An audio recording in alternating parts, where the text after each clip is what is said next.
आज के लेक्चर में हम लोग voltage and current source discuss करेंगे। प्रीवियस लेक्चर में हम लोगों ने देखा था कि किसी भी इलेक्ट्रिकल सर्किट या किसी भी इलेक्ट्रॉनिक सर्किट में दो तरह का एलिमेंट्स होता है। एक को एक्टिव एलिमेंट्स बोलते हैं, दूसरे को पैसिव एलिमेंट्स बोलते हैं। तो ये एक्टिव एलिमेंट क्या है? एक्टिव एलिमेंट उस तरह के एलिमेंट को बोलेंगे जो किसी भी सर्किट में कंटिन्यूअसली एनर्जी सप्लाई कर सकता है। तो जो भी एलिमेंट किसी भी सर्किट में कंटिन्यूअसली एनर्जी सप्लाई कर सकता है, उस तरह के एलिमेंट को हम लोग एक्टिव एलिमेंट कहते हैं। जैसे कि कोई भी बैटरी हो गया या जनरेटर हो गया या ऑपरेशनल एम्पलीफायर हो गया, ये सारा एक्टिव एलिमेंट्स है क्योंकि ये किसी भी सर्किट में एनर्जी सप्लाई कर सकता है। दूसरे तरह का जो एलिमेंट्स होता है, जैसे कि रेजिस्टर हो गया, कैपेसिटर हो गया, इंडक्टर हो गया, ये सारा एलिमेंट्स जो है ये एनर्जी सप्लाई नहीं कर सकता है। अपने आप से वो एनर्जी नहीं सप्लाई कर सकता है खुद से, वो सिर्फ उसको इस्तेमाल करेगा। मतलब एनर्जी को सिर्फ वो कंज्यूम कर सकता है, सप्लाई नहीं कर सकता है एनर्जी। तो इस तरह का एलिमेंट्स जो अपने आप से एनर्जी सप्लाई नहीं कर सकता है, बल्कि वो सिर्फ उस एनर्जी को कंज्यूम कर सकता है, उस तरह के एलिमेंट्स को हम लोग पैसिव एलिमेंट्स कहते हैं। और एक्टिव एलिमेंट्स में वैसा एलिमेंट्स जो हमारे लिए बहुत ज़्यादा उपयोगी है, वो उस तरह के एलिमेंट्स है जो इलेक्ट्रिक एनर्जी सप्लाई कर सकता है किसी भी सर्किट में या नेटवर्क में। तो उस तरह का जो एक्टिव एलिमेंट्स है उसको हम लोग कहते हैं इलेक्ट्रिकल सोर्सेस। और कोई भी इलेक्ट्रिकल सोर्स दो तरह का होगा, एक हो गया वोल्टेज सोर्स, दूसरा हो गया करंट सोर्स। तो हम लोग कह सकते हैं कि किसी भी इलेक्ट्रिकल सोर्स को हम लोग क्लासिफाई कर सकते हैं इनटू टू टाइप्स। पहला है वोल्टेज सोर्स, दूसरा है करंट सोर्स।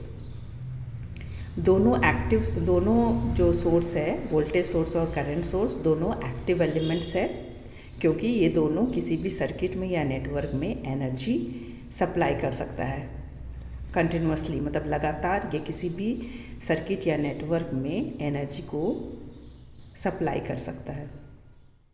अब हम लोग देखेंगे कि वोल्टेज सोर्स किसको कहते हैं। तो वोल्टेज सोर्स एक्चुअली है क्या? वोल्टेज सोर्स जो है वो इलेक्ट्रिकल सोर्सेज है।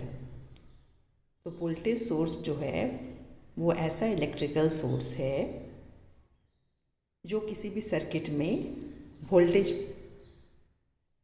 प्रोवाइड करेगा। और इस तरह का जो सोर्स होता है, इसका टर्मिनल वोल्टेज हमेशा कांस्टेंट रहेगा। इसमें कोई भी लोड लगा हुआ रहे या कितना भी इसमें से करंट कंज्यूम हो रहा है, हमेशा इसके टर्मिनल के अक्रॉस जो वोल्टेज होगा वो कांस्टेंट रहेगा। और एक्चुअली जो वोल्टेज सोर्स होता है वो क्या करता है? वो किसी भी सर्किट में वोल्टेज प्रोवाइड करता है। और ये जो वोल्टेज सोर्स होता है इसको हम लोग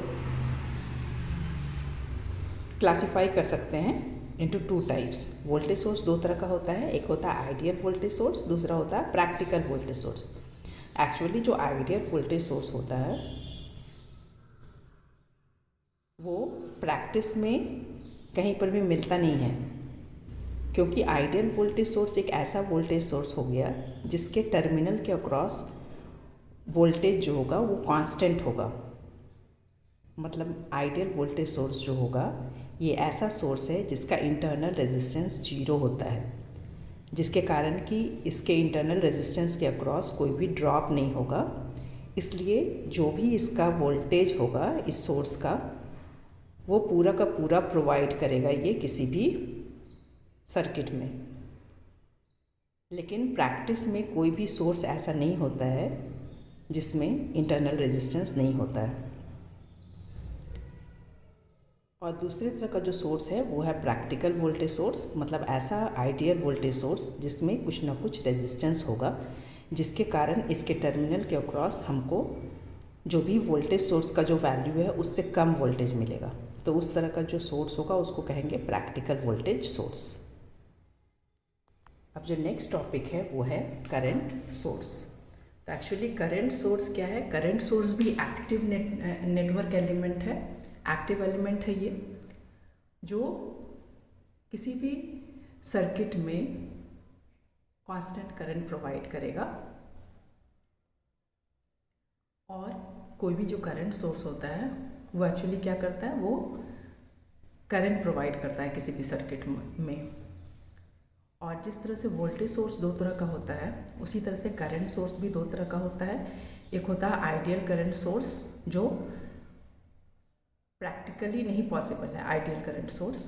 और दूसरा तरह का सोर्स जो पॉसिबल है वो है प्रैक्टिकल करंट सोर्स, या जिसको रियल करंट सोर्स भी कहते हैं। आइडियल करंट सोर्स एक ऐसा करंट सोर्स होगा जिसका इंटरनल रेजिस्टेंस इन्फिनिटी होता है।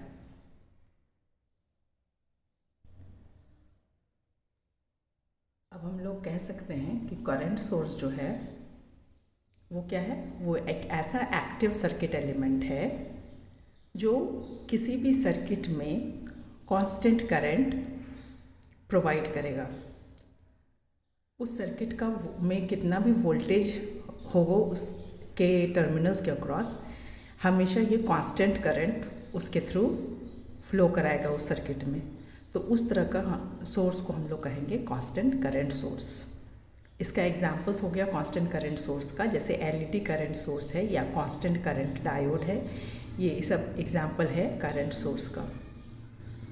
नेक्स्ट जो है वो है वोल्टेज सोर्स। वोल्टेज सोर्स भी हम लोग कह सकते हैं कि वोल्टेज सोर्स क्या है? वोल्टेज सोर्स एक ऐसा डिवाइस है जो कांस्टेंट वोल्टेज प्रोवाइड करेगा किसी भी सर्किट में, इर्रिस्पेक्टिव ऑफ लोड करंट। कितना भी इसमें लोड करंट फ्लो कर रहा है उस पर वो डिपेंड नहीं करेगा, उस सर्किट को वो कांस्टेंट वोल्टेज प्रोवाइड करेगा। तो उस तरह का जो सोर्स होगा उसको कहेंगे हम लोग वोल्टेज सोर्स या कांस्टेंट वोल्टेज सोर्स। और कांस्टेंट वोल्टेज सोर्स का एग्जांपल जैसे हो गया बैटरी, जनरेटर, ये सारा वोल्टेज सोर्स का एग्जांपल्स हो गया। तो इस तरह से हम लोग देखें कि एक करंट सोर्स जो है, करंट सोर्स क्या है? करंट सोर्स एक ऐसा सोर्स है जो कांस्टेंट करंट प्रोवाइड करेगा किसी भी सर्किट में। उसी तरह से एक वोल्टेज सोर्स ऐसा सोर्स है जो किसी भी सर्किट में कांस्टेंट वोल्टेज सप्लाई करेगा या प्रोवाइड करेगा। अब नेक्स्ट क्लास में हम लोग डिस्कस करेंगे कि ये जो करंट सोर्स और वोल्टेज सोर्स है ये फिर दो तरह का होता है। वोल्टेज सोर्स का टू टाइप्स होता है, एक हो गया आइडियल वोल्टेज सोर्स और प्रैक्टिकल वोल्टेज सोर्स। उसी तरह से करंट सोर्स भी दो तरह का होता है, आइडियल करंट सोर्स और practical current source. Next class में हम लोग आइडियल और प्रैक्टिकल वोल्टेज और करंट सोर्स डिस्कस करेंगे।